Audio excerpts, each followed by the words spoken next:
Peter Richardson is CEO of MaiaGrazing, a management and decision-making tool for graziers. He's what's known as an IT architect, a role that's found him working in many sectors from banking, telecommunications, health, games, and now onto grazing. There's, of course, debate about whether you write out your grazing plan on one of those magnificent sheets and stick it up and everyone looks at it and adjusts it, or if it's done digitally. But Peter's not here to debate that conversation. He's here to talk about the kind of data you can get from a plan that's well executed. So, Peter, there you are. Thank you. So what if I was to tell you that there's a new product that's just about to come onto the market and you can put it on your paddocks, costs about $85 a hectare, and you'll get a guaranteed 26%, almost 30% increase in pasture yield. And what if I told you that you only had to apply this treatment once, but you got the 26% all year, every year, forever? Does anyone know what that product is? And I'll give you a clue. It's not red cordial.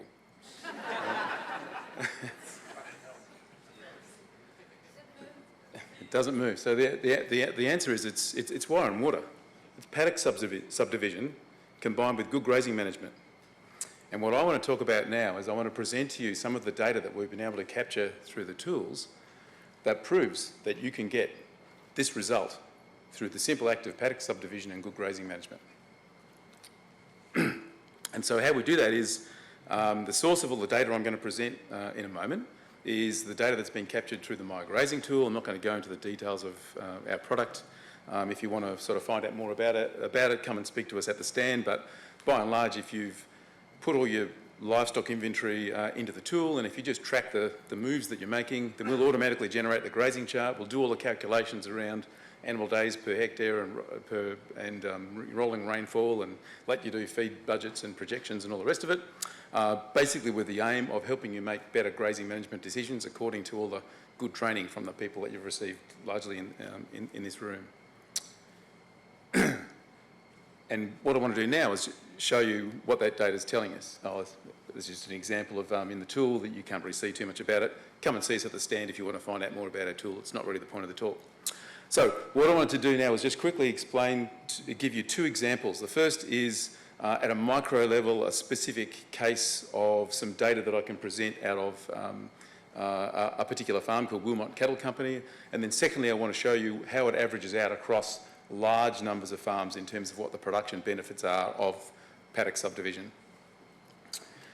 So first of all, Wilmot Cattle Company, they're in the news about a month and a half ago because they made this big deal where they sold $500,000 worth of carbon credits to Microsoft. You may have read about it. And I'm not really going to talk in a lot of detail about the sort of carbon side of it, because really the only reason they sequestered all that carbon was because they'd adopted a whole program of advanced grazing management, and what I want to talk about is the production benefits of the grazing management they did, because effectively they set out to improve their production and be more profitable, and the carbon was just basically a side effect of having gone down that path. If you're interested in Wilmot, by the way, we're actually running a field day there end of next week. I think there's still slots, so come available if you're interested in coming and having a bit of a look. So again, come and see us at the stand if you want to find out more about that. So in my first example, I've just got some detailed data around a particular paddock. They started out with a particular paddock that ended up being called the Willow Cell. It was about a 60 hectare paddock, and they subdivided it into 9 roughly equal paddocks. And when we looked at the detailed data, grazing data that they captured through doing that, originally that paddock was just set stocked. It was being stocked at about 1 steer per hectare, 7 DSC per hectare. After they trained up all of their staff in GFP, and they sort of adopted an approach of aggregating up their mobs and increasing the graze density for the grazes and the corresponding rest periods.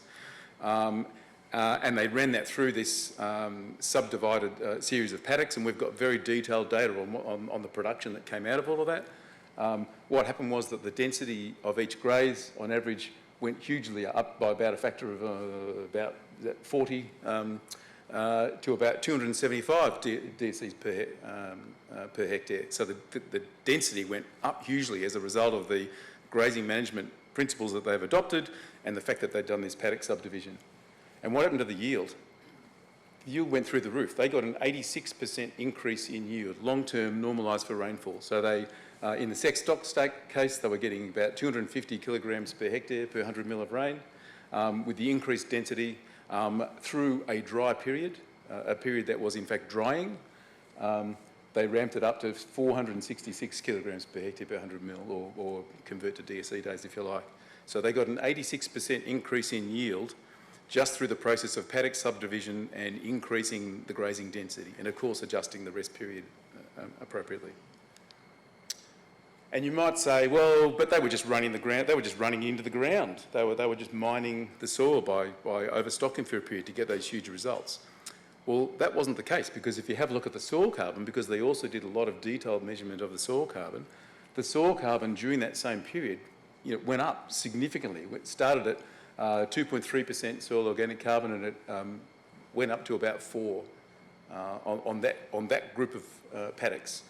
And the reason is because all of that increased plant growth that Terry was just talking about has basically stimulated the activity under the soil that's generated this carbon. And remember that carbon is a proxy for the health of the soil, the general fertility, the ability to sequester, to absorb moisture. So effectively, by increasing production, they've also increased the quality of their land and their long-term carrying capacity. So pretty compelling story there in the main. Now, you might say, well, Wilmot, that's pretty good dirt there. That's a sort of $10,000 a hectare type property, high rainfall, they get 1,000 mils of rain. They've got a very strong balance sheet for various reasons. It's Disneyland. That's not a real farm. So, and I would imagine many of you would be thinking that as I talk. So, whoops. So what I want to do now is I want to extrapolate out that data to average out across all farms that have done paddock subdivisions and have a look at what the results are. And so we've got this huge data set that covers off on pretty much all of the grazing areas of Australia and pretty much all of the grazing areas across continental US. And so let's have a look if we farm all of that data and look at what the results look like on average. And so what we did was we went through this huge data set, and we found where are all the cases where a paddock got subdivided into 2 or more paddocks. And in those cases, we then narrowed it down to which paddocks had more than 12 months of history prior to subdivision and more than 12 months of history after paddock subdivision, so we could get some good rolling calculations of the yield. And then we calculated the yield normalised for rainfall, so the yield per 100 mil of rain to take out the sort of rainfall factor. And what I want to do is share with you what the results of that is. And this is the results. So first of all, when you look at the average size of a paddock after subdivision, it went down by about 2/3. In other words, that makes sense. It sort of means they've taken each paddock and they've divided up on average into about 3 paddocks, which kind of sounds reasonable. And the average graze density across that whole data set went up by roughly a factor of 3, which kind of makes sense in that if they were continuing the same management regime, then they'd be holding a similar sized mob, but they'd be grazing it on 1/3 the area at a time with the corresponding rest periods. So the density goes up, about 3 times, kind of makes sense. But the really astounding thing is they got a yield response and it's measured, and this is averaged. So if I look at the yield response, that red circle there is the yield response for all properties where the density went up, and on average across the entire data set, wherever paddock subdivision occurred, they got 26% increase in pasture yield, on average. So that means that the guys that were, and girls, that were really working hard on their grazing management and really increasing the density substantially along the lines of the sort of Wilmot case, are doing way better than that. That's the average. And that includes set stockers and everything. It's a huge response, a huge result. So in terms of cost, We estimate the range of cost is $30 to $130 a hectare, say $85, which is what I put on the original page. At the Wilmot case, they kind of gold-plated it and spent about $125. Doesn't matter, you can work out how much it all costs, but the point I wanted to make is that the cost is not an overhead, the cost is an investment because it delivers a return. And in terms of what I would have to do in the case of Wilmot to get an equivalent return from what they did, an 86% increase in production, they spent $125 a hectare to get 86%.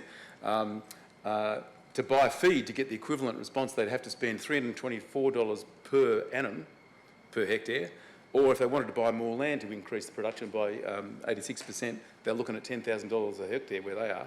So it's a no-brainer that the first thing you should do if you're trying to ramp up production is get the best out of what you've got and start applying good grazing management principles. So I'll stop there and just say, if you want to learn more about how to turn your grazing activity into data and use that data to make better decisions, come and see us on the farm. And with some tongue-in-cheek, I would suggest that maybe a better name for the conference might be Grazing Management Matters. Thank you.